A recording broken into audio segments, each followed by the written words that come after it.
दिल है छोटा सा, छोटी सी आशा, मस्त भरे मन की भोली सी आशा, चांद तारों को छूने की आशा, आसमानों में उड़ने की आशा। दिल है छोटा सा, छोटी सी आशा।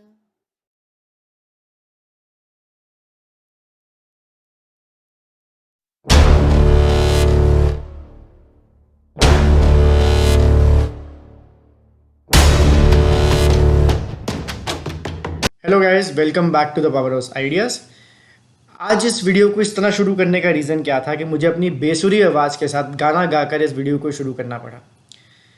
हम स्टॉक मार्केट में एक छोटी सी आशा लेके आते हैं कि हम अपने पैसे के ऊपर रिटर्न कमा सकें, हम अपने पैसे के ऊपर प्रॉफिट कमा सकें और कुछ पैसा अपने घर ले जा सकें। तो इसी चीज़ का जो गुर मंत्र है, इसी चीज़ का जो सोल्यूशन है, वो मैं आपके लिए आज लेके आया हूँ। वो क्या है वो मैं आपसे शेयर करूँगा, उसको कैसे करना है वो मैं आपसे शेयर करूँगा। एंड लास्ट में मैं आपको ये बताऊंगा कि जो दूसरे ट्रेडिंग स्टाइल्स हैं, जो इंट्राडे ऑप्शन ट्रेडर्स हैं, उनसे ये क्यों बेटर है। जी हाँ, मैं इन्वेस्टिंग की बात कर रहा हूँ। आज इन्वेस्टिंग से रिलेटेड मैं आपसे वो पैरामीटर्स शेयर करूँगा, वो चेकलिस्ट शेयर करूँगा जो आपको एक फंडामेंटल एनालिसिस करते हुए ज़रूरी होनी चाहिए, जो आपको ज़रूरत पड़ेगी फंडामेंटल एनालिसिस करते हुए। तो जो स्क्रीन के सामने आपको क्वेश्चन दिख रहा है, ये भी आप लोगों के दिमाग में आता होगा कि क्या एक कॉमर्स ग्रेजुएट, एक कॉमर्स बैकग्राउंड से, एक अकाउंट्स बैकग्राउंड से रिलेशन रखता हुआ इंसान ही फंडामेंटल एनालिसिस कर सकता है, कि क्या नॉन कॉमर्स बैकग्राउंड से बंदा भी फंडामेंटल एनालिसिस करता है। तो पहले तो ये मिथ अपने दिमाग से निकाल दीजिए कि एक कॉमर्स ग्रेजुएट ही फंडामेंटल एनालिसिस कर सकता है। इसके लिए फंडामेंटल एनालिसिस करने के लिए आपको कोई कॉमर्स की डिग्री नहीं चाहिए, आपको अकाउंट्स की इतनी इन डेप्थ नॉलेज नहीं चाहिए। आज आपसे जो चेकलिस्ट मैं शेयर करने वाला हूँ, अगर आप उस चेकलिस्ट को ही समझ लेते हैं तो आप कंपनी का फंडामेंटल एनालिसिस खुद कर सकते हैं। सारी चेकलिस्ट समझाने के बाद मैं आपसे कुछ प्रॉफिट परसेंटेजेस शेयर करूँगा जो in every case more than 100% हैं और कुछ ऑलरेडी स्टार्ट हो चुके हैं 20-25% में। तो टेक्निकल एनालिसिस फॉलो करते हुए इंट्रा एंड ऑप्शंस में हम रिटर्न कमाते हैं 5-10%, but fundamental analysis can do wonders and आप 6 गुना तक रिटर्न भी कमा सकते हैं। 2 गुना, 3 गुना, 4 गुना, 5 गुना, ये फंडामेंटल एनालिसिस करके इन्वेस्टिंग में ही पॉसिबल है। तो आइए ज़्यादा टाइम ना लगाते हुए और समझते हैं उस पैरामीटर्स को जो आपको देखने की ज़रूरत है to do fundamental analysis of the company, investment समझने के लिए, इन्वेस्टमेंट कैसे करते हैं। तो आइए चलते हैं एक शीट के ऊपर। ये जो शीट मैं आपको शेयर करने जा रहा हूँ, जो आपके सामने स्क्रीन पे अवेलेबल है, इसकी सॉफ्ट कॉपी मैं एज अ लिंक अपनी वीडियो की डिस्क्रिप्शन में भी दे दूंगा। आप वहाँ से डाउनलोड कर सकते हैं एज अ रेडी रेफरेंस और इसे आप यूज़ कर सकते हैं फंडामेंटल एनालिसिस करते हुए। तो एक शीट है जिसमें हमें कुछ पैरामीटर्स हैं, 15-20 पैरामीटर्स हैं जिनको आपको देखना है। एक एक करके मैं आपको पैरामीटर समझाऊंगा कि उस पैरामीटर में क्या देखना है और क्यों देखना है। पहले तो अगर आप देखें तो सबसे पहले सीरियल नंबर पे है नेम ऑफ कंपनी। यहाँ पे आप कंपनी का नाम लिख सकते हैं जिसको आप रिव्यू करने जा रहे हैं। सेक्टर, जैसे कि वो एफएमसीजी सेक्टर से है, ऑटो सेक्टर से है, फार्मा सेक्टर से है, आप वो यहाँ पे ये मेंशन कर सकते हैं। इवैल्यूएशन रिजल्ट, जो भी इन चेकलिस्ट के अकॉर्डिंग आपका इवैल्यूएशन रिजल्ट आएगा, आप अपनी टर्म्स में, अपनी लैंग्वेज में से यहाँ लिख सकते हैं। Then category, category can be bad. अगर आपको कंपनी बिल्कुल ही बेकार लगती है ऑन दिस पैरामीटर्स तो बैड। अगर ओके ओके इश है, ठीक ठीक है, सो है, तो आप ओके लिख सकते हैं। अगर बढ़िया है तो ये, एंड अगर बहुत बढ़िया तो हुर्रे। ठीक है, तो इस तरह के पैरामीटर्स, इस तरह की कैटेगरी आप इनमें दे सकते हैं। सीएमपी, उसकी जिस दिन आप उसको रिव्यू कर रहे हैं उसका सीएमपी क्या है। तो ये तो पहले 4 हो गए जो हमने समझ लिए। अब समझते हैं एक एक करके पैरामीटर्स जो आपको देखने चाहिए एक फंडामेंटल एनालिसिस करने के लिए। अगर आप इन पैरामीटर्स को देख लेते हैं इन डिटेल और आपको पता है इन पैरामीटर्स को कहाँ से देखना है, तो आपको इसके अलावा कंपनी के लिए कुछ भी स्टडी करने की ज़रूरत नहीं है। अगर आपकी स्टडी ठीक है, आप इन पैरामीटर्स को सही से पढ़ लेते हैं, तो आप उसमें इन्वेस्ट कर सकते हैं। एंड इन्वेस्टिंग का सबसे बढ़िया बेनिफिट ये है कि आपको हर रोज़ उस कंपनी को दोबारा रिव्यू करने की ज़रूरत नहीं है। टेक्निकल एनालिसिस में चार्ट पैटर्न्स के ऊपर आपको हर घंटे, हर रोज़ उसको रिव्यू करने की ज़रूरत पड़ती है। बट एक बार अगर आपने एक अच्छी कंपनी में इन्वेस्ट कर दिया, तो अब उसके क्वार्टरली रिजल्ट्स को भी अगर आप फॉलो कर लेते हैं और आपको ये लगता है कि जो पैरामीटर्स आपने शुरू में फॉलो किए थे वो अभी भी अच्छे हैं, तो अब उस कंपनी में इन्वेस्टेड रह सकते हैं। जब तक वो पैरामीटर्स ख़राब नहीं हो जाते, जब तक उसमें कोई मेजर कंसर्न नहीं आ जाता, आपको उस कंपनी से निकलने की ज़रूरत नहीं है। तो आइए शुरू करते हैं। नंबर 1 पे है sector performance and business model. Sector performance as the name suggest वो किस सेक्टर में है। जैसे हम बात करते हैं गैलेक्सी सर्फेक्टेंट की, एक कंपनी है एफएमसीजी सेक्टर के अंदर। अब एफएमसीजी सेक्टर की ग्रोथ कैसी है आपको ये स्टडी करना है इस पर्टिकुलर पैरामीटर में। एफएमसीजी सेक्टर की आज की डेट में क्या ग्रोथ है और आने वाले टाइम में उसकी क्या ग्रोथ रह सकती है, आपने ये स्टडी करना है इस चीज़ में। आने वाले टाइम में गवर्नमेंट उसके लिए क्या इनिशिएटिव्स ले रही है, एट प्रेजेंट गवर्नमेंट उसके लिए क्या कर रही है, आपको ये देखना है इसके अंदर। Sector performance is nothing else than understanding the entire sector कि उस सेक्टर में क्या हो रहा है आज की डेट में एंड क्या हो सकता है। क्या कहते हैं उसे एक नज़र होनी चाहिए आपकी दूर की, जिससे आप देख सकें कि इस सेक्टर की कैसी ग्रोथ रह सकती है depending upon the facts available today. दूसरा है बिजनेस मॉडल। बिजनेस मॉडल वो होता है कि कंपनी किस मॉडल पे ऑपरेट कर रही है। जैसे कि गैलेक्सी सर्फेक्टेंट का बेसिकली काम है वो 200 प्लस इंग्रेडिएंट्स बनाती है कुछ जानी मानी कंपनीज के लिए, जैसे कि Hindustan Unilever, Colgate and then it was Procter and Gamble. कुछ जानी मानी कंपनीज है जिनके लिए बनाती है। तो उनका बिजनेस मॉडल, उसका कंपनी का बिजनेस मॉडल कैसा है, वो कैसा स्ट्रक्चर है बिजनेस का उनका, वो किस तरह के बिजनेस में इन्वॉल्व हैं, ये बहुत ज़्यादा मायने रखता है। कई बार कंपनी का बिजनेस मॉडल अच्छा है तो एक वही सबसे इंपॉर्टेंट चीज़ होती है जो हमें इन्वेस्टिंग करने के लिए एक बढ़िया कॉन्फिडेंस देती है। तो बिजनेस मॉडल स्टडी करना कंपनी का सबसे पहली चीज़ हमें देखनी चाहिए।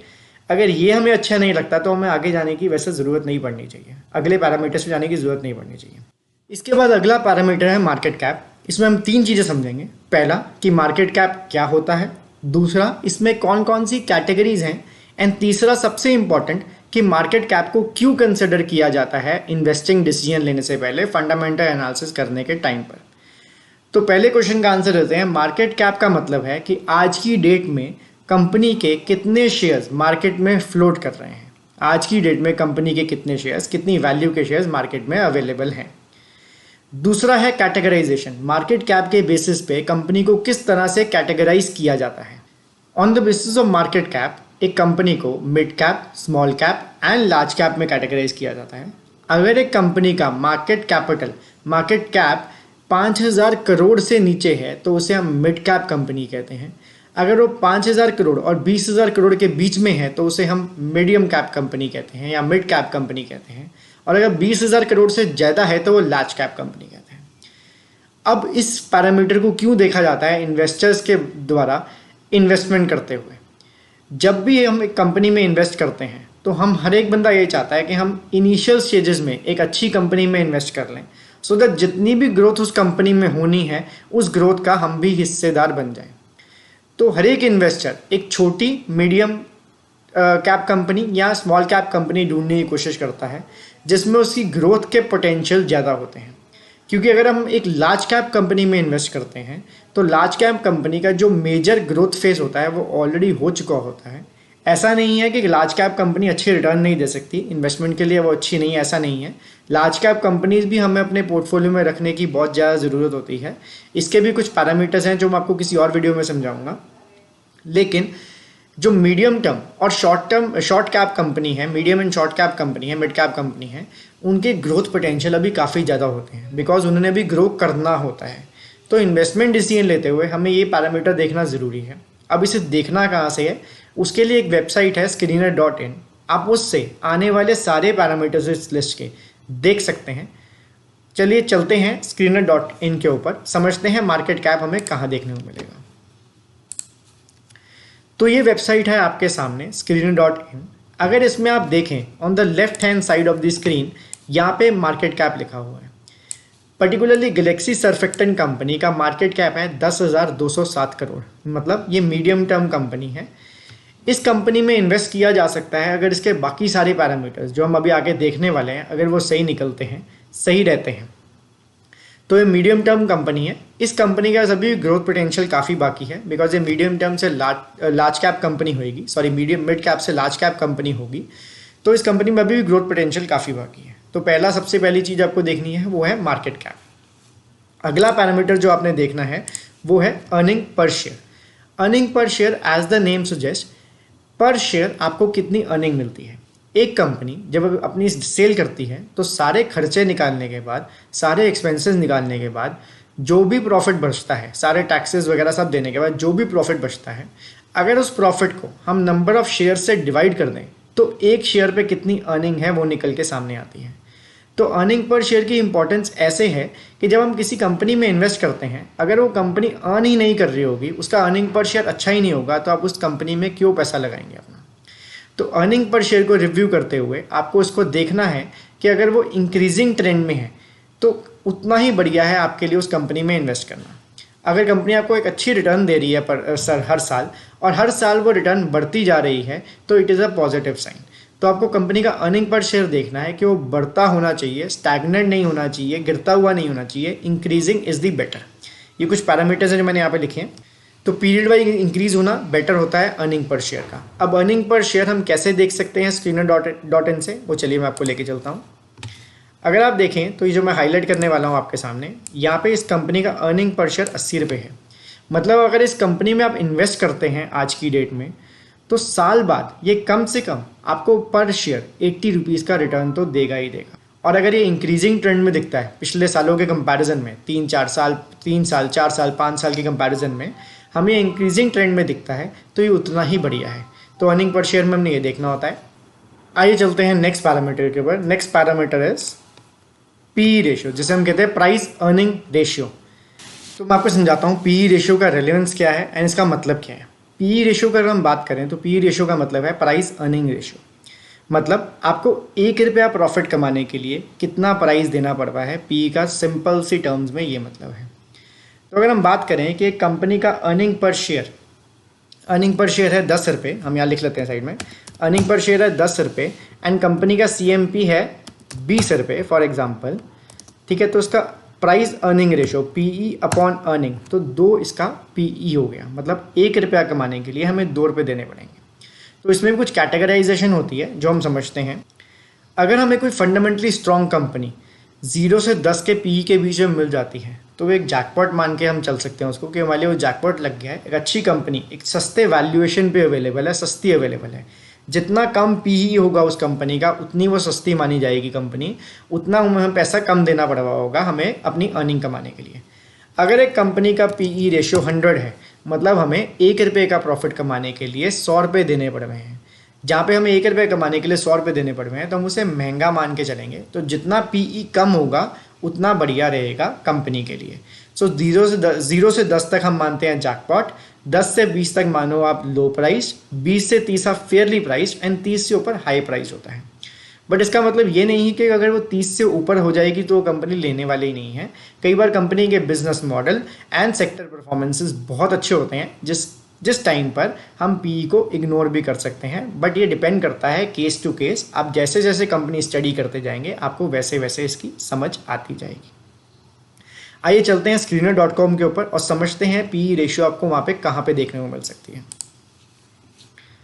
अगर आप देखें लेफ्ट साइड पे तो इस कंपनी की PE है 35.7, इसका करंट प्राइस है 2878 एंड इसका EPS है 80.7। अगर आप करंट प्राइस को अर्निंग पर शेयर से डिवाइड करते हैं तो 35.7 आपके सामने आएगा। ये कंपनी की PE रेशियो है। अगर आप बात करें तो अब ये 30 से ऊपर है, तो ये हाई प्राइस है जो मैंने आपको कैटेगराइजेशन बताई। बट इस कंपनी का जो बिजनेस मॉडल है, आप अगर बिजनेस मॉडल साइड पे देखें तो कुछ 205 प्रोडक्ट्स बनाती हैं कुछ बहुत बढ़िया कंपनी के लिए, जैसे HUL and Procter and Gamble, Colgate, L'Oreal, इन सब कंपनी के लिए अपने प्रोडक्ट्स बनाती है। तो इसका बिजनेस मॉडल बहुत ज़बरदस्त है। तो वहाँ पे इस तरह की PE को हम इग्नोर मान के चल सकते हैं एंड हम इस कंपनी में इन्वेस्ट कर सकते हैं अगर बिजनेस मॉडल बहुत अच्छा है और हमें लगता है depending upon the market cap जो हमने पहले समझा एंड बिजनेस मॉडल कि कंपनी आगे जाके ग्रो कर सकती है। तो ये कंपनी का PE आज 35 है तो कल को 350 भी हो सकता है, 100 भी हो सकता है। आज की डेट में कुछ ऐसी अच्छी कंपनीज भी हैं जिनका आज की डेट में PE 100 से ऊपर है, लेकिन तब भी वो कंपनी गुड टू इन्वेस्ट है आज की डेट में भी। तो ये था PE के बारे में। आइए समझते हैं नेक्स्ट पैरामीटर। अगला इंपॉर्टेंट पैरामीटर है, 5th जो पैरामीटर है हमारा है टॉप लाइन। बहुत से बिजनेस चैनल पे आपने कहते हुए सुना होगा कि कंपनी की टॉप लाइन पिछले क्वार्टर के कंपैरिजन में बढ़ती दिखी या पिछले ईयर के कंपैरिजन में बढ़ती दिखी। तो ये टॉप लाइन है क्या? It's just a accounting term. अगर हम इसे सिंपल भाषा में बोलें तो ये कुछ नहीं है, सेल्स है।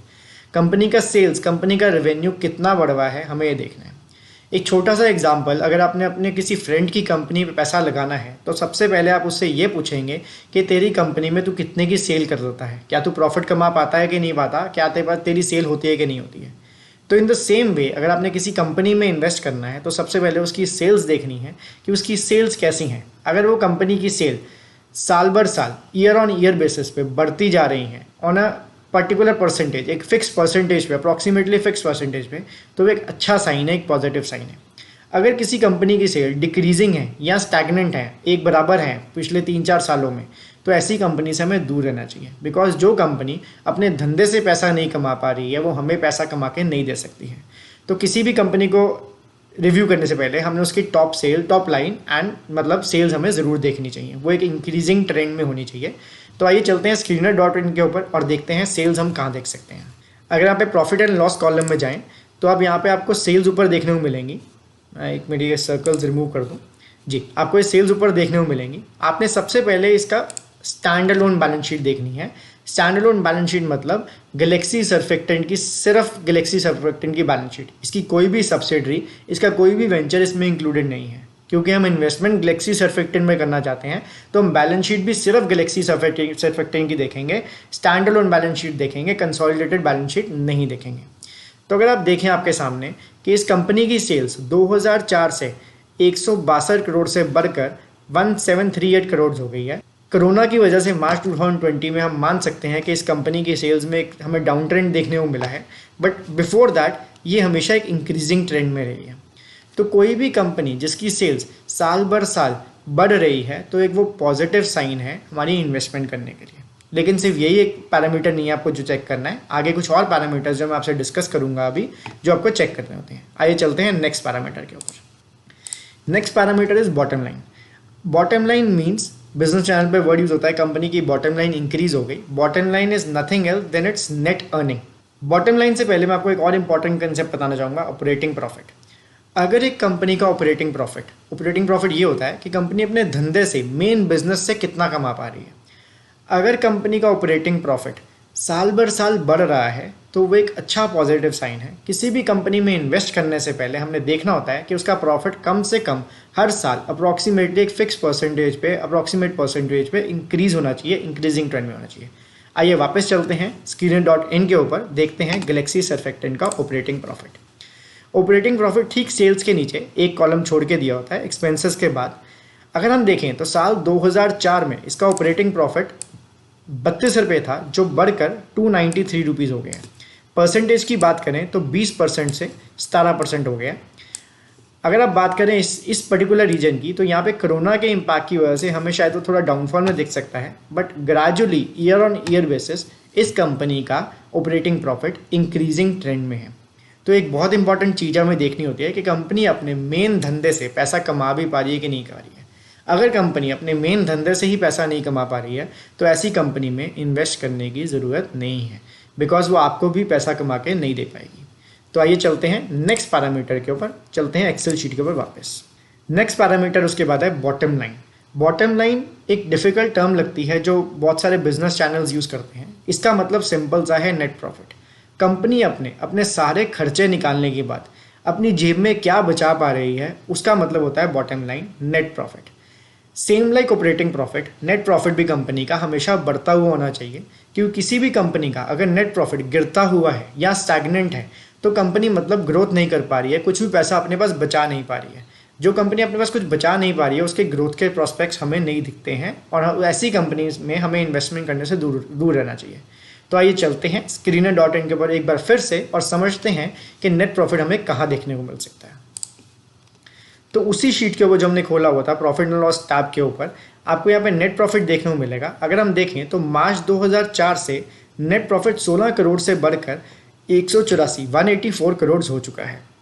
तो इस कंपनी का नेट प्रॉफिट 16 करोड़ से बढ़कर 184 करोड़ हो चुका है। मतलब ये company year on year basis पे ग्रेजुअली इंक्रीज कर रही है, ग्रेजुअली बढ़ रही है। यहाँ पे एक इम्पॉर्टेंट चीज़, जब हम किसी कंपनी के फाइनेंशियल्स कंपेयर करते हैं तो as per my advice you should always compare them on year basis, quarterly basis पे नहीं करना चाहिए। बिकॉज कई बार ऐसा होता है, जैसे कोरोना के टाइम पे भी अगर हम देखें तो कई बार क्या होता है, 1-2 क्वार्टर्स किसी कंपनी के इम्पैक्ट हो जाते हैं और एक कंपनी को ग्रो करने के लिए कम से कम 1 साल तो चाहिए होता है। तो ईयर ऑन ईयर बेसिस हमें एक बेटर रिजल्ट देते हैं हमारी इवैल्यूएशन का, rather than quarter and quarter basis.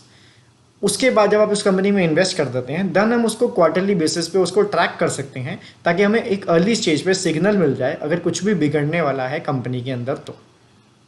तो उसके नीचे ही नेट प्रॉफिट के नीचे आपको अर्निंग पर शेयर दिख रहा है, जो हम पहले डिस्कस कर चुके हैं। इस कंपनी का अर्निंग पर शेयर 18 रुपये से बढ़कर 51 रुपीज़ हो चुका है। तो ये भी एक पॉजिटिव पैरामीटर है आपके सामने कि कंपनी का earning per share year on year basis पे बढ़ता ही जा रहा है। आइए चलते हैं नेक्स्ट पैरामीटर के ऊपर, हमारी एक्सेल शीट के ऊपर, जो कि है रिजर्व्स। पहले तो मैं आपको समझाता हूँ कि रिजर्व्स का मतलब क्या होता है। रिजर्व्स एक कंपनी का सारा प्रॉफिट निकालने, सारा एक्सपेंसेस निकालने के बाद जो प्रॉफिट कंपनी रिटेन कर पाती है अपने पास रख पाती है, वो रिजर्व्स है। तो कंपनी का जो सारी जमा पूंजी है, अगर वो बढ़ती जाएगी, वो बढ़ती होगी हर साल, तभी हमारे लिए वो बेनिफिशियल है। मतलब अगर रिजर्व्स कंपनी के एक इंक्रीजिंग ट्रेंड में है, तभी वो पॉजिटिव है। अगर किसी कंपनी के रिजर्व्स गिरते हुए हैं लॉन्ग टर्म में, तो ऐसी कंपनी से हमें दूर रहना चाहिए। ये इन्फॉर्मेशन भी आपको screener.in से मिल जाती है। आइए चलिए देखते हैं screener.in पे कहाँ पे मिलती है। रिजर्व्स बैलेंस शीट का पार्ट है, तो हमें उसमें बैलेंस शीट में जाने की ज़रूरत पड़ेगी। अगर हम देखें तो कंपनी का रिजर्व, कंपनी के पास 2004 में 29 करोड़ रुपये थे खुद के, एंड कंपनी ने ग्रो करते हुए आज की डेट में 947 करोड़ रुपीज़ अपने पास इकट्ठे कर लिए हैं अपने मेन बिजनेस से। तो 29 करोड़ से 947 करोड़ पे कंपनी पहुंच गई है, एंड एक इंक्रीजिंग ट्रेंड देखने को मिल रहा है हमें यहाँ पे रिजर्व्स के अंदर। तो एक किसी भी कंपनी को रिव्यू करते हुए हमें उसके रिजर्व्स को देखना बहुत ज़रूरी है, एंड वो इंक्रीजिंग ट्रेंड में होने चाहिए उसमें इन्वेस्टमेंट डिसीजन लेने के लिए। आइए चलते हैं नेक्स्ट पैरामीटर के ऊपर। Next parameter is debt. Debt means उधार, कंपनी के वो उधार कितना है। अब उधार दो तरीके के होते हैं, एक लॉन्ग टर्म, एक short term. Long term mean जो हमने एक साल के बाद देना है, एंड शॉर्ट टर्म जो हमने एक साल से पहले देना है। जब हम रिजर्व्स की बात करते हैं तो हमें उधार की बात करना भी बहुत ज़रूरी है। जब हमने रिजर्व्स की बात की तो हमने ये समझा कि रिजर्व्स वो पैसा है जो कंपनी ने अपने पास बचा लिया है, तो डेट वो पैसा है जो कंपनी ने देना है जिनसे उधार लिया हो उन लोगों को। अगर किसी कंपनी का रिजर्व्स उसके उधार से कम है, और साल दर साल हमें यही देखने को मिल रहा है कि कंपनी का जो रिजर्व्स है, जो खुद का पैसा है, वो उसके उधार से कम है, और ये डिफरेंस बढ़ता जा रहा है, तो ऐसी कंपनी से हमें दूर रहना चाहिए, क्योंकि कंपनी के पास खुद का पैसा कम है और कंपनी ने ज़्यादा पैसा बाहर देना है। तो अगर कल को उधार वाले लोग पैसा मांगने आते हैं तो कंपनी के पास वापस देने के लिए पूरा पैसा भी नहीं होगा। जिस कंपनी के पास वापस देने के लिए पूरा पैसा भी नहीं होगा, हम उस कंपनी में अगर पैसा लगाएंगे तो बहुत चांसेस हैं कि हमारे जब वो कंपनी बंद होगी तो हमारा पैसा डूब जाएगा, क्योंकि इक्विटी शेयर होल्डर्स को लास्ट में रखा जाता है at the time of closing of company. और ऐसी कंपनी को अपना बिजनेस लॉन्ग टर्म में चलाने के लिए बहुत दिक्कतें आती हैं, बिकॉज उधार के पैसे पे लंबे समय तक काम नहीं चलाया जा सकता है। शुरुआत में ज़रूर हर एक कंपनी को उधार की ज़रूरत पड़ती है, बट लंबे समय तक किसी भी कंपनी को उधार के पैसे पे नहीं चलाया जाता है। अपने पैसे की हमें ज़रूरत बहुत ज़्यादा पड़ती है किसी भी बिज़नेस को चलाने के लिए। तो आइए देखते हैं उधार हम कहाँ से देख सकते हैं screener.in के ऊपर, एंड उसको रिजर्व से कैसे कंपेयर कर सकते हैं। अगर आप देखें तो रिजर्व्स के बिल्कुल नीचे उधार का कॉलम है। अगर आप देखें तो कंपनी के पास शुरू में 29 करोड़ रुपए थे खुद के, एंड कंपनी ने ज़्यादा उधार था। तो मैंने आपको जैसे बताया कि शुरुआत में किसी भी कंपनी को उधार की ज़रूरत पड़ती है अपना बिजनेस शुरू करने के लिए। जब तक कि कंपनी के पास खुद का पैसा शुरू से ही नहीं है, प्रमोटर्स के पास खुद का पैसा शुरू से ही नहीं है, उनको उधार उठाना पड़ता है मार्केट से। बट अगर ये डिफरेंस बढ़ता जाता है then it's a negative sign. But अगर आप इस केस में देखें तो 29 करोड़ थे कंपनी का शुरू में, और उसके अगेंस्ट उधारी थी हमारे पास 83 करोड़ की। बट आज की डेट में कंपनी का खुद का 947 करोड़ है, जिसके अगेंस्ट सिर्फ 87 करोड़ है। मतलब अगर कंपनी के उधार वाले लोग उठ के आ भी जाते हैं अपना पैसा मांगने, तो कंपनी का सफिशेंट फंड है उनको पैसा देने के लिए। तो एक पॉजिटिव है कंपनी के लिए, जो हमें देखना चाहिए किसी भी कंपनी में इन्वेस्ट करने से पहले। किसी भी कंपनी का उधार ज़्यादा लंबे टाइम तक उसके खुद के पैसे से ज़्यादा नहीं होना चाहिए। चलिए आइए चलते हैं नेक्स्ट पैरामीटर के। Next parameter is share capital. Share capital वो पैसा है जो शेयर होल्डर्स ने, आप जैसे शेयर होल्डर जिन्होंने उसमें पैसा लगाया हुआ है। अब इसमें ऐसा क्या देखने वाला होता है कि वो पैसा लगाया तो ठीक है, समझ आती है। अगर भी किसी भी कंपनी का शेयर कैपिटल इंक्रीजिंग ट्रेंड में है तो वो नेगेटिव माना जाता है। अब ऐसा क्यों? ऐसा इसलिए क्योंकि अगर इक्विटी शेयर होल्डर्स को, इन्वेस्टर्स को, जो कंपनी के मालिक हैं, अगर उनको अपनी जेब से कंपनी में पैसा डालने की ज़रूरत पड़ती जा रही है साल दर साल, तो इसका मतलब ये है कि कंपनी अपने रेवेन्यू से, अपने ऑपरेशन से पैसा नहीं कमा पा रही है। अगर कंपनी अपना शेयर कैपिटल बढ़ाती जा रही है हर बार, तो मतलब उसके शेयर होल्डर्स को और पैसा पंप करना पड़ रहा है बिजनेस के अंदर, और वो अपने मेन ऑपरेशन से पैसा नहीं कमा पा रही है। इसकी सिंपल सी इम्प्लीकेशन ये है। अब अगर ये शेयर कैपिटल स्टैग्नेंट है, एक बराबर है हर साल के अंदर, तो इसका क्या मतलब है? अगर एक कंपनी का शेयर कैपिटल सपोज शुरू से लेके आखिर तक 5-10 सालों के अंदर 15 करोड़ ही है, तो it is a positive sign कि कंपनी को शेयर होल्डर्स से दोबारा पैसा उठाने की ज़रूरत नहीं पड़ी। वो अपने पैसे, कमाए हुए पैसे से बिजनेस को चला पा रही है। और अगर ये शेयर कैपिटल गिरता हुआ है, डिक्रीजिंग है, तो इस केस में decreasing will be considered more positive, क्योंकि कंपनी ने अगर शुरू में अपने शेयर होल्डर्स से 15 करोड़ रुपए उठाए थे, तो उसने आगे चलते चलते साल भर साल अपना बिजनेस चलाते चलाते शेयर होल्डर्स का पैसा वापस करना शुरू कर दिया, क्योंकि वो अपने बिजनेस से ही बढ़िया कमा रही थी। तो उसे शेयर होल्डर्स के पैसे की अभी ज़रूरत नहीं है, जिसे हम बाय बैक भी कहते हैं। जब कंपनी बाय बैक करती है अपने शेयर्स को मार्केट से, ओपन मार्केट से, तो it is considered positive for the company, because company के खुद के रिजर्व्स इतने हैं कि वो मार्केट में से अपने शेयर वापस उठा लेती है एंड शेयर होल्डर्स को उनका पैसा वापस कर देती है, समटाइम्स ऑन प्रीमियम और डिस्काउंट। वो डिपेंड करता है, किसी दूसरे टॉपिक पे हम किसी और वीडियो में कवर करेंगे। तो आइए चलते हैं screener.com के ऊपर एंड देखते हैं हम शेयर कैपिटल कहाँ देख सकते हैं। अगर आपने सामने स्क्रीन पे देखें तो सबसे पहली चीज़ बैलेंस शीट में शेयर कैपिटल होता है। कंपनी ने शुरुआत में शुरू किया था 11 करोड़ रुपये से शेयर कैपिटल में। अपना इन्वेस्टर्स ने जो पैसा लगाया था 11 करोड़ लगाया था, प्रमोटर्स का पैसा। उसके बाद 35 करोड़ हो गया कंपनी का share capital and since then company 35 crore के ही शेयर कैपिटल पे ही है, ना इंक्रीज़ हुआ ना डिक्रीज़ हुआ।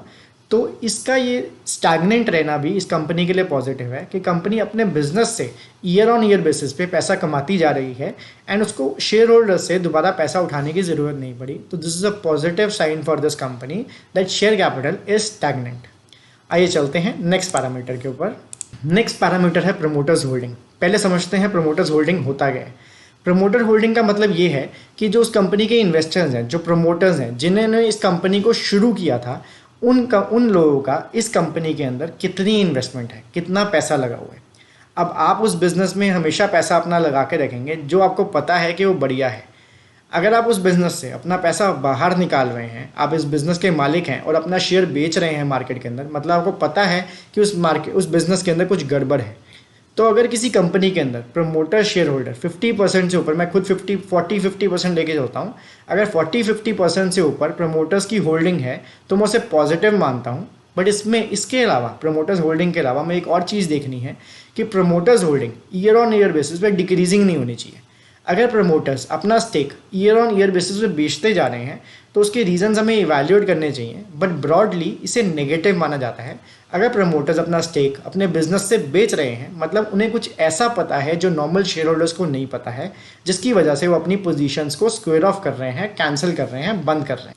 तो जिस भी कंपनी का प्रमोटर होल्डिंग डिक्रीजिंग में है, उस कंपनी से हमें दूर रहना चाहिए। एंड इसके उल्टा अगर कंपनी का प्रमोटर होल्डिंग स्टैग्नेंट है या फिर इंक्रीजिंग है, तो ये कंपनी के लिए पॉजिटिव फैक्ट है कि प्रमोटर्स उसमें इंटरेस्ट शो कर रहे हैं, प्रमोटर्स को अपने बिजनेस की स्ट्रेंथ का पता है। बट इसके साथ एक बहुत इंपॉर्टेंट चीज़ जुड़ के आती है, वो है प्रमोटर्स होल्डिंग पे जो प्लेजिंग होती है।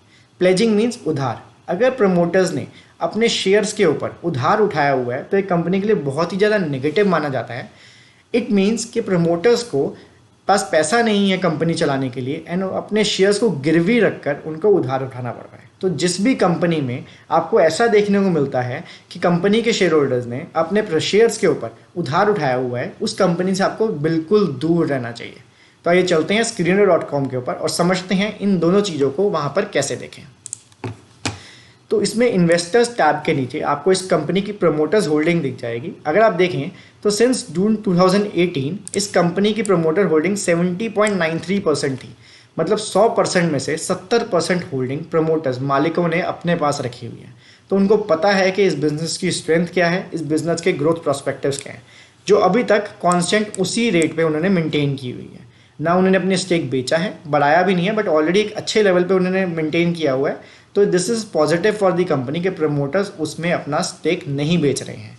अब बात करते हैं हम प्लेजिंग की कि इसमें से कितने परसेंटेज शेयर प्लेज्ड हैं। आप पहले अगर टैब में आ जाएं तो आपको यहाँ मिल जाएगा कि 70.9% होल्डिंग है उनके पास एंड 70.9% में से अनप्लेज्ड सारे के सारे अनप्लेज्ड है, मतलब एक भी रुपये का उधार नहीं है हमारी प्रमोटर्स होल्डिंग के ऊपर। तो this is very good positive for a company, जो हमें 100% देखना चाहिए before taking an investment decision. आइए चलते हैं नेक्स्ट पैरामीटर के ऊपर। Next parameter is book value. Book value का पहले मैं आपको मतलब समझाता हूँ। बुक वैल्यू एक शेयर की वो वैल्यू है कि अगर कंपनी को आज बंद करना पड़ जाए तो एक शेयर होल्डर के पास एज पर इज बुक कितनी वैल्यू वापस आएगी। ये बहुत ही लेमन डेफिनेशन है, आप इसको समझ सकते हैं गूगल करके। मैं कॉमर्स बैकग्राउंड से हूँ, मैं आपको कॉम्प्लिकेट करके नहीं समझाना चाहता, बट मैं आपको एक बहुत लेमन तरीके से समझा रहा हूँ कि बुक वैल्यू वो पैसा है कि अगर कंपनी आज की डेट में बंद हो जाती है तो आपके हाथ में क्या आएगा, कितने रुपए आएंगे। तो इसकी इंपॉर्टेंस बहुत ज़्यादा होती है दो चीज़ों से, एक तो पैसा कितना वापस आएगा वो, एंड इसको हम क्यों देखते हैं मैं आपको ये समझाता हूँ। मतलब अब इसमें हम कंपनी को कितनी महंगी है कितनी सस्ती है हम उससे इस चीज़ से वो देख सकते हैं। तो आइए चलते हैं Screener.com के ऊपर बेटर समझने के लिए। अगर आप देखें तो इस कंपनी का करंट मार्केट प्राइस 2878 है और उसकी बुक वैल्यू है 277 रुपये। मतलब अगर आज की डेट में कंपनी बंद होती है तो हमें सिर्फ एक जो 2800 रुपये का शेयर है उसके अगेंस्ट 280 रुपये आएंगे। तो उसकी जो प्राइस टू बुक वैल्यू, मतलब price divided by book value है 10 गुना है। मतलब ये कंपनी इन पैरामीटर्स पे हम महंगी सस्ती कह सकते हैं, बट मैं इस पैरामीटर को इतना इंपॉर्टेंट पैरामीटर नहीं मानता। बट जितना बुक वैल्यू कम होगी उतना बढ़िया कंपनी हमें सस्ते दाम पे मिल रही होगी। जैसे हमने पी के केस में किया था, प्राइस अर्निंग रेशियो के केस में, कि जितना पी कम होगा उतनी कंपनी सस्ती होगी, उसी तरह जितना प्राइस टू बुक वैल्यू कम होगा उतनी कंपनी सस्ती होगी। बट अगर जो बाकी सारे पैरामीटर्स हैं उन पे आप उन कंपनी को रिव्यू कर लेते हैं और अगर ये थोड़ा हाइयर एंड पे भी है तब भी चलता है, बाकी पैरामीटर्स में कॉम्प्रोमाइज़ नहीं चलेगा, बट इस पैरामीटर में थोड़ा सा कॉम्प्रोमाइज़ कर सकते हैं। बट इसकी एक एक्सेप्शन है, अगर एक कंपनी अनयूजुअल रनअप दे चुकी है, एक कंपनी बहुत पागलों की तरह भाग चुकी है, तो वहाँ पे प्राइस टू बुक वैल्यू बहुत ज़्यादा इंक्रीज हो चुका होगा। तो हमें इस केसेस में उनके चार्ट की परफॉर्मेंस भी देखनी है, वो चार्ट्स पे कंपनी किस तरह की दिखती है हमें वो भी देखना है। तो उन केसेस में प्राइस टू बुक वैल्यू एक इंपॉर्टेंस रखती है जहाँ पे हमें देखना चाहिए। चलिए आइए चलते हैं नेक्स्ट पैरामीटर के ऊपर। नेक्स्ट पैरामीटर्स कुछ रेशियोज हैं, इनको मैं बाद में कवर करूंगा लास्ट में, बिकॉज इतनी इंपॉर्टेंट नहीं है अगर हम बाकी चीज़ें कवर कर लें। कुछ इंपॉर्टेंट रेशियोज हैं मैं आपको बाद में कवर करूंगा, कुछ हम इसमें से ऑलरेडी डिस्कस कर भी चुके हैं, इसलिए हम इसे लास्ट में कवर करते हैं। The other important parameters is parameter number 14 which is other income. Other income की इंपॉर्टेंस ये है कंपनी के अंदर कि जब एक कंपनी अपना बिजनेस चलाती है तो जो अदर इनकम है, जो उसके मेन धंधा है, उसके अलावा जो इनकम वो कमा रही है वो कम से कम होनी चाहिए। अगर एक कंपनी का नेट प्रॉफिट का मेजर हिस्सा अदर इनकम से आता है तो कंपनी के लिए नेगेटिव है, बिकॉज कंपनी जिस पर्पस के लिए इनकॉर्पोरेट हुई है अगर उस पर्पस से उस ऑब्जेक्टिव से पैसा नहीं कमा पा रही है तो उस कंपनी की सस्टेनेबिलिटी डाउटफुल होती है, वो कंपनी लॉन्ग टर्म में नहीं टिक पाती है मार्केट के अंदर। तो अदर इनकम किसी भी कंपनी की लोएस्ट होनी चाहिए as compare to the net profits and as compare to the operating profits. अगर गिरती हुई अदर इनकम है, डिक्रीजिंग है, तो it is also considered positive. आइए चलते हैं Screener.in के ऊपर, समझते हैं अदर इनकम हम कहाँ से देख सकते हैं। तो प्रॉफिट एंड लॉस का पार्ट होता है ये। प्रॉफिट एंड लॉस के पार्ट के अंदर हमारा यहाँ पे ऑपरेटिंग प्रॉफिट के नीचे अदर इनकम का पार्ट आता है। अगर आप देखें तो कंपनी मार्च 2004 में 1 करोड़ रुपये अदर इनकम से कमाती थी, जो अब बढ़कर सिर्फ 4 करोड़ हो गया। बीच में कई इंक्रीज आए थे, बट आज की डेट में सिर्फ 4 करोड़ रुपये कंपनी अदर इनकम अपने मेन धंधे से हटके जो बिजनेस इनकम है उससे कमाती है। अगर हम परसेंटेज की टर्म्स में बात करें तो 4 करोड़ जो उसकी मेजर सोर्स ऑफ इनकम है 293 करोड़ का बहुत कम परसेंटेज है, less than I guess it's around 2%, less than 2% even. तो 2% से भी कम वो अपनी अदर इनकम से कमा रहे हैं। तो एक कंपनी के लिए पॉजिटिव चीज़ है कि कंपनी अपने मेन बिजनेस से जिस पर्पस के लिए वो कंपनी इनकॉर्पोरेट हुई है वो उससे पैसा कमा पा रही है। अगर हम इस अदर इनकम को as compare to net profit देखें तब भी परसेंटेज काफ़ी कम निकल के आती है। इट मीन्स कि कंपनी अपना मेन बिजनेस से ज़्यादा पैसा कमा रही है एंड अदर इनकम से पैसा कम कमा रही है, which is positive for the company. आइए चलते हैं नेक्स्ट पैरामीटर के ऊपर। The next parameter is peer comparison. आप इन्हीं पैरामीटर्स के ऊपर जो हमने ऊपर समझे या आने वाले जो हम 3 और समझेंगे, इन्हीं पैरामीटर्स के ऊपर सेम सेक्टर के अंदर जो डिफरेंट कंपनीज हैं उन पे उसको कंपेयर कर सकते हैं, उनके बिजनेस मॉडल के ऊपर, उनकी सेक्टर परफॉर्मेंसेस के ऊपर, उनकी फाइनेंशियल फिगर्स के ऊपर आप उसे कंपेयर कर सकते हैं। इसे हम कहते हैं पीयर कंपैरिजन, मतलब उनका कंपैरिजन करना विद इट्स कॉम्पिटिटर्स। तो ये कंपैरिजन आप इन पैरामीटर्स के बेसिस पे कर सकते हैं और आपको करना भी चाहिए before investing. The next important parameter is equity to reserve and surplus. It means जैसे आपके सामने लिखा हुआ है, like if 1 rupee of capital reserve is 30, अगर 1 रुपये का कैपिटल है हमारे पास और हमारी रिजर्व 30 रुपये है, it means that 1 rupee of investment has earned me 30 rupees. मतलब हमने 1 रुपये की इन्वेस्टमेंट लगा के 30 रुपये कमाए। मतलब अगर हमारे पास आज की डेट में 10 रुपये हैं शेयर कैपिटल में और मेरा रिजर्व 30 रुपये है, मतलब मैं 10 रुपये लगाकर 30 रुपये कमाए हैं, तो मेरा ये रेशियो होगी 3 टाइम्स। जितनी ये रेशियो ज़्यादा अच्छी बड़ी होगी उतना ही हमारे लिए पॉजिटिव है। इसको अगर हमने देखना चाहें screener.com पे हम देख सकते हैं। अगर हम चलें बैलेंस शीट में, कि बैलेंस शीट का बात है, तो ये शेयर कैपिटल एंड इसका रिजर्व्स, अगर आप इनकी रेशियो निकालें तो मार्च 2004 में 29 डिवाइडेड बाई 11, ये अप्रॉक्सीमेटली 3 टाइम्स की रेशियो निकलती थी अप्रॉक्सीमेटली, जो कि बढ़कर आप देख सकते हैं 947 डिवाइड बाई 35। मतलब हमने अपने पैसे से, थोड़े से पैसे से बहुत सारा पैसा कमाने की कैपेबिलिटी है हमारे पास। तो ये रेशियो हमें वो बताती है। आइए चलते हैं नेक्स्ट पैरामीटर के ऊपर। नेक्स्ट पैरामीटर है लिक्विडिटी इन शेयर्स। लिक्विडिटी इन शेयर मीन्स कि उस पर्टिकुलर कंपनी के एक दिन में कितने शेयर ट्रेड्स होते हैं। ऐसा तो नहीं कि उस पर्टिकुलर कंपनी है, बहुत छोटी कंपनी है जिसके शेयर्स 5-10 हज़ार 500,000 शेयर एक दिन में ट्रेड होते हो, तो ऐसी कंपनी से हमें फिलहाल दूर रहना है, चाहे वो जितनी भी अच्छे फंडामेंटल्स रखती हों। बिकॉज अगर उस कंपनी में कुछ अपर सर्किट या लोअर सर्किट लगता है तो हम कहीं अपनी पोजीशन में फंस सकते हैं। तो ऐसी कंपनी में लिक्विडिटी ना होने की वजह से हम अपनी पोजीशन को स्क्वायर ऑफ नहीं कर पाएंगे। तो लिक्विडिटी होना एक कंपनी के अंदर बहुत ज़रूरी है। ये आप नॉर्मल वॉल्यूम से देख सकते हैं कि एक दिन में कितना वॉल्यूम दिखता है, जो आपको चार्ट्स पे भी दिख सकता है। And last parameters which is also very important is the chart performance. अब चार्ट पे कंपनी कैसे दिख रही है इसको हम समझते हैं थोड़ी सी ड्राइंग के साथ। थोड़ी सी ड्राइंग मेरी बुरी हो सकती है तो काइंडली बेयर विद मी। अगर हम जानते हैं कि कंपनी जब ऊपर बढ़ती है तो हमेशा वो अप ट्रेंड में रहती है। Up trend means higher highs and higher lows. जब भी कंपनी एक ऐसा पैटर्न बना रही है तो वो एक अच्छा चार्ट पैटर्न होता है। हमें इस तरह की कंपनी में इन्वेस्ट करना है। अगर कोई कंपनी ऐसा पैटर्न बनाती आ रही है फ्रॉम अ लॉन्ग टर्म, कुछ 1-2 सालों के अंदर, मतलब lower highs and lower lows बना रही है, तो ऐसी कंपनी से हमने बिल्कुल दूर रहना है। क्योंकि कंपनी लॉन्ग टर्म में डाउन ट्रेंड में है।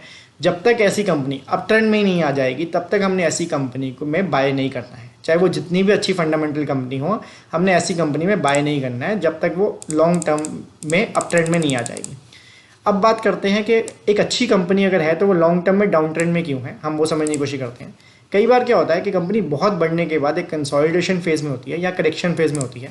तो अगर हमें कोई अच्छी कंपनी मिलती है जो कुछ ऐसा पैटर्न बना रही है जो डाउन ट्रेंड में है, तो हमने वेट करना है कि उसके कंसोलिडेट करने का, मतलब सफिशिएंट गिर जाए, वो गिरने के बाद वो अपने आप को कंसोलिडेट करना शुरू कर दे एंड उसके बाद बढ़ना शुरू कर दे। जब हमें ऐसा पैरामीटर मिलता है और वो अपनी मेजर रेजिस्टेंस को ब्रेक कर देता है, तब हमने इस कंपनी में इन्वेस्ट करना है।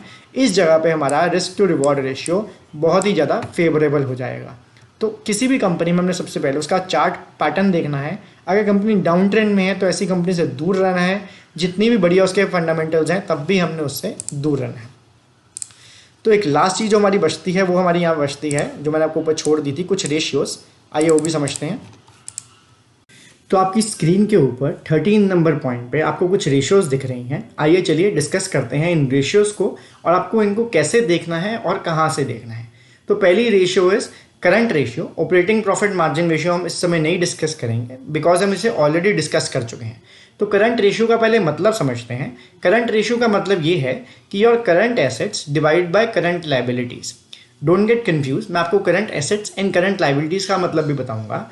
Current assets are those assets which can be recovered, which can be converted into cash in less than 1 year. वो एसेट्स जो 1 साल या 1 साल से कम में कैश में कन्वर्ट हो सकते हैं उन्हें हम करंट एसेट्स कहते हैं। जैसे कि cash itself, then FD, then bank deposits like inventories, debtors, ये सारे करंट एसेट्स का पार्ट होते हैं। सिमिलरली करंट लाइबिलिटीज हमारी वो लाइबिलिटीज हैं जो हमने 1 साल या 1 साल से कम में लोगों को देनी है। तो इट इज़ आइडियली सेड कि एक आइडियल करंट रेशियो 2 टाइम्स होती है, 2/1 होती है। मीन्स करंट एसेट्स आइडियली हमेशा करंट लाइबिलिटीज का 2 गुना होने चाहिए। अगर ये ज़्यादा होती है 2 से तो it's a good factor. And अगर ये करंट रेशियो इंक्रीजिंग ट्रेंड में है as compare to the past years, then also it is considered good. तो आइए समझते हैं कि हमने current assets divide by current liabilities means current ratio हमने कैसे देखनी है Skinner.in के ऊपर। Skinner.in के ऊपर आपको सारे करंट एसेट्स ऑटोमेटिकली क्लब मिलेंगे, सिमिलरली लाइबिलिटीज भी क्लब मिलेंगी। तो आपको अलग अलग एसेट्स को प्लस करके नहीं देखना है, आपको एक पर्टिकुलर फील्ड में ये दोनों इन्फॉर्मेशन मिल जाएंगी। तो आइए चलते हैं Skinner.in के ऊपर। अगर आप यहाँ पे देखें तो इस जगह पे आपको अदर एसेट्स दिख रहे हैं, these are the current assets, and यहाँ पे आपको लाइबिलिटीज दिख रही हैं, other liabilities, these are the current liabilities. Means 56 divided by 35 is the current ratio. अगर ये रेशियो इंक्रीजिंग ट्रेंड में है और हमारे करंट एसेट्स सफिशिएंट है करंट लाइबिलिटीज को मीट करने के लिए, तो this is considered as a positive factor. तो ये एक रेशियो होती है जो आपको ज़रूर देखनी चाहिए। अगर आपको रेडीमेड रेशियो चाहिए ये, तो आप किसी और वेबसाइट से जैसे BSC से, मनी कंट्रोल से कंपैरेटिव करंट रेशियो का ट्रेंड भी देख सकते हैं। हाउएवर इसको कैलकुलेट करने के लिए आपको इन दो फिगर्स को आपस में डिवाइड करना होता है। तो आइए चलते हैं नेक्स्ट रेशियो के ऊपर। The next ratio is return on capital employed. Debt to equity हम ऑलरेडी डिस्कस कर चुके हैं, जिसमें मैंने आपको डेट और इक्विटी का कंपैरिजन करके बताया था, तो इसको हम डिस्कस नहीं करेंगे। एडिशनली बस मैं आपको इसमें एक और चीज़ ये बताना चाहता हूँ कि जब हमने रिजर्व्स और डेट का कंपैरिजन किया था, तो हमने वहाँ पे सिर्फ रिजर्व से कंपेयर किया था। डेट टू इक्विटी रेशियो का मतलब ये होता है कि हमारा total debt as compare to equity कितना है। तो जितनी ये रेशियो कम होगी उतना बढ़िया है। अगर मैं आपको एग्जाम्पल लेके बताऊँ, तो एग्जाम्पल से मैं आपको ये बता सकता हूँ कि अगर किसी बंदे के पास 50 रुपये का उधार है, 50 रुपये का डेट है, एंड उसकी इक्विटी का मतलब होता है उसका total share capital, reserves and other reserves, अगर ये सब मिला के 100 रुपये हैं, तो उसकी debt to equity ratio 50 divided by 100 0.5 है। जितनी डेट टू इक्विटी रेशियो कम होगी उतना बढ़िया होगा। 50.50 से ऊपर डेट टू इक्विटी रेशियो थोड़ी सी कंसिडरेबल हो जाती है, जिसे हमें इग्नोर नहीं करना चाहिए। हमें उस फैक्टर को कंसिडर करके रखना चाहिए कि वो नेगेटिव है थोड़ा सा कंपनी के लिए, अगर 0.50 से ऊपर है, और अगर 1 से ऊपर है तो वो टोटली नेगेटिव है। बट कई बार ऐसा होता है कि नई कंपनी होती है तो उसे लोन लेना पड़ता है, तो debt to equity ratio sometimes is more than 1, but वो डिपेंड करता है केस टू केस। अगर आपको डेट टू इक्विटी रेशियो देखनी है screener.in के ऊपर, तो मैं आपको दिखाता हूँ कहाँ से दिखेगी। इस जगह पर आप इसको अपनी रेशियोज़ को इसको कस्टम फिल्टर कर सकते हैं ना, अपनी रेशियोज़ यहाँ पे ला सकते हैं। मैंने अपने screener.in के ऊपर नहीं रखा हुआ है इसको, बिकॉज अगर आपने वैसे बैलेंस शीट में देखना है तो आप बैलेंस शीट में यहाँ से देख सकते हैं। Debt to equity ratio means आपकी जो इक्विटी है, रिजर्व्स प्लस आपका जो कैपिटल है, वो सफिशिएंट होने चाहिए आपके डेट को कवर करने के लिए, बोरोइंग को कवर करने के लिए, जो आप यहाँ पे देख पा रहे हैं। तो डेट टू इक्विटी रेशियो का रेलेवेंस ये है कि जितना कम से कम होगी किसी भी कंपनी की डेट टू इक्विटी रेशियो, उतना कंपनी के लिए बेटर है, और अगर ये डिक्रीजिंग ट्रेंड में है तो और भी ज़्यादा पॉजिटिव है। अगर आपको ये रेशियो रेडीमेड फॉर्म में चाहिए तो आप मनी कंट्रोल या फिर BSC की वेबसाइट से भी कंपैरेटिव फिगर्स उठा सकते हैं। आइए समझते हैं next ratio. Next ratio is return on capital employed. Return on capital employed is the return on your entire capital employed. अब इंटायर कैपिटल का मतलब ये है कि हमने अपना पैसा, दैट इज प्रमोटर्स का पैसा, शेयर होल्डर्स का पैसा प्लस उधार का पैसा कंपनी में कितना लगाया हुआ है, तो उस सारे पैसे के ऊपर जो रिटर्न आ रही है उसे रिटर्न ऑन कैपिटल एम्प्लॉयड कहते हैं। Return on capital employed overall increasing trend में होनी चाहिए। अगर ये इंक्रीजिंग ट्रेंड में मिलती है किसी कंपनी में और ग्रेजुअली एक डिसिप्लिन पेस पे ग्रो करती है, then it is considered positive. अगर किसी कंपनी की return on capital employed negative है या डिक्रीजिंग है, तो it is considered as negative. अगर किसी की रिटर्न ऑन कैपिटल एम्प्लॉयड किसी कंपनी की 1-2%, 3% है, तो वो भी कंपनी को थोड़ा सा हमें ध्यान से पढ़ना चाहिए, बिकॉज 1-2%, 3% तो किसी भी अदर सोर्स ऑफ सेविंग से हमें मिल जाता है। तो what I personally do is I follow a company which is having a minimum return on capital employed is 10%. अगर 10% है, 10% से ऊपर मिलता है, तभी मैं उस कंपनी को आगे स्टडी करता हूँ, नहीं तो मैं नहीं करता हूँ। 8-9% is also acceptable, but 10% is the benchmark for me. The other ratio is return on equity. Return on equity, जैसे हमने return on capital employed देखा, वैसे ही return on equity हमारे सिर्फ इक्विटी पे, शेयर होल्डर्स के पैसे पे जो रिटर्न मिल रही है वो है। इसमें उधार के पैसे पे रिटर्न हम कैलकुलेट नहीं करते हैं, सिर्फ शेयर होल्डर्स के पैसे पे जो रिटर्न आ रही है वो हमारा रिटर्न ऑन इक्विटी है। तो ये भी एक इंक्रीजिंग ट्रेंड में होना चाहिए। अगर ये डिक्रीजिंग या नेगेटिव होता है तो it is considered as negative for the company. Increasing is the better, increasing is considered positive. तो ये चलते हैं screener.in के ऊपर और समझते हैं कि रिटर्न ऑन इक्विटी हमने कहाँ से देखना है। अगर आप पहले टैब पे जाएं तो आपको यहाँ पे return on equity and return on capital employed दोनों देखने को मिलते हैं। इस पर्टिकुलर केस में इस कंपनी की रिटर्न ऑन कैपिटल एम्प्लॉयड 24% है एंड रिटर्न ऑन इक्विटी 21% है। मीन्स कंपनी 24% अपने इंटायर कैपिटल पे कमाती है पूरे साल का। अगर 100 रुपये कंपनी में लगाएं तो 25% वापस आते हैं उसके ऊपर, और अगर हमसे इक्विटी की बात करें तो 100 रुपये के ऊपर 21 रुपये वापस आते हैं। तो तो ये तो थी कुछ रेशियोज जो मैंने आपके यहाँ डिस्कस करनी थी। This was the entire checklist जो आपको एक फंडामेंटल एनालिसिस करते हुए देखनी चाहिए। तो आज की डेट में आप खुद किसी भी कंपनी का फंडामेंटल एनालिसिस कर सकते हैं, किसी भी कंपनी को फंडामेंटली रिव्यू कर सकते हैं। आपको किसी पे भी डिपेंडेंट रहने की ज़रूरत नहीं है। अगर आप इन सारे फैक्टर्स को जो हमने इस वीडियो में डिस्कस किए आप इनको देख लेते हैं तो आपको किसी पे भी डिपेंडेंट रहने की ज़रूरत नहीं है। अब मैंने आपको शुरू में कहा था कि जो इन्वेस्टिंग है वो बेटर है इंट्राडे एंड ऑप्शन से any day and also better than swing trading. Here I does not mean कि स्विंग ट्रेडिंग बिल्कुल गलत है, स्विंग ट्रेडिंग ठीक है, बट जो रिटर्न हमें इन्वेस्टमेंट्स में आती है वो as compare to swing trading बहुत ज़्यादा है। मैं पर्सनली भी स्विंग ट्रेडिंग करता हूँ, बट मैं इन्वेस्टिंग को ज़्यादा बढ़िया मानता हूँ due to its return and the patience and the rewards given by investing. आपको इसमें टेंशन कम से कम होती है बिकॉज आपने एक बार किसी कंपनी को एनुअल बेसिस पे पढ़ लिया तो आपको क्वार्टरली उसे एक बार देखने की ज़रूरत है, आपको हर रोज़ उसे देखने की ज़रूरत नहीं है, विच is not the case in swing trading. Intra and option से मैं हमेशा दूर रहने को कहता हूँ क्योंकि जो एक्चुअल वेल्थ क्रिएशन है वो विद टाइम होती है। इंट्रा में एंड ऑप्शन में आपका सिर्फ पैसा इधर से उधर ट्रांसफ़र होता है।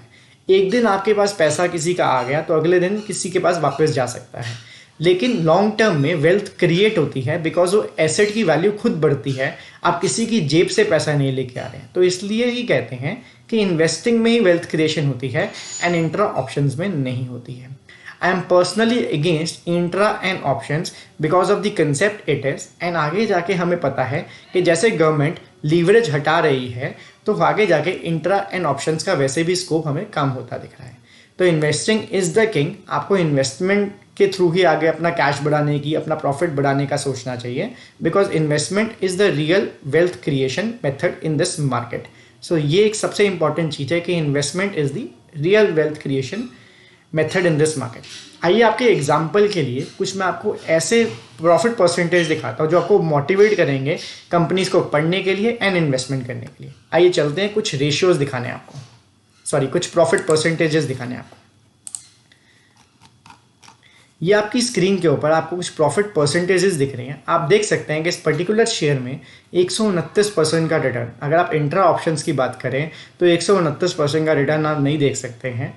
अब जो लोग ये सोच रहे हैं कि लीवरेज की वजह से इतना रिटर्न हो जाएगा तो सितंबर के बाद बात करेंगे कि लीवरेज जब खत्म हो जाएगी तब आप 129% का रिटर्न कमा के दिखाना इंट्रा एंड ऑप्शंस में।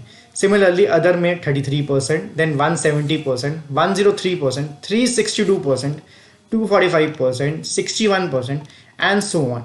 बहुत सारे बेहतरीन रिटर्न्स हमें देखने को मिलते हैं इन्वेस्टिंग में, which is not the case in intra and options. But yes, swing trading is also good, but अगर हम दोनों को कंपैरिजन करें तो investing is better. I guess आपको सारे पैरामीटर्स क्लियर हो गए होंगे। मैंने आपको क्या क्या समझाया वो बिल्कुल क्लियर हो गया होगा। कुछ भी आपको नहीं समझ आता है तो आप वीडियो को दोबारा देख सकते हैं एंड स्टिल अगर वो क्लियर नहीं होता है तो you can contact me, I will explain you personally to understand that how a fundamental analysis is done. I hope you liked this video, and if you liked it, kindly share it with your friends so that this knowledge is spread, because when we spread knowledge, this is the best thing one can do. तो आप अपने दोस्तों से share कीजिए so that उनको भी ये जो लिमिटेड सी नॉलेज है मेरी वो उन तक पहुंच सके and they can also be profitable. इस तरह की और वीडियोस मैं आपके लिए लाता रहूँगा, बट उसके लिए आपको मुझे मोटिवेट करना पड़ेगा इस वीडियो को लाइक करके, सब्सक्राइब करके एंड शेयर करके। Till the time, take care, bye bye.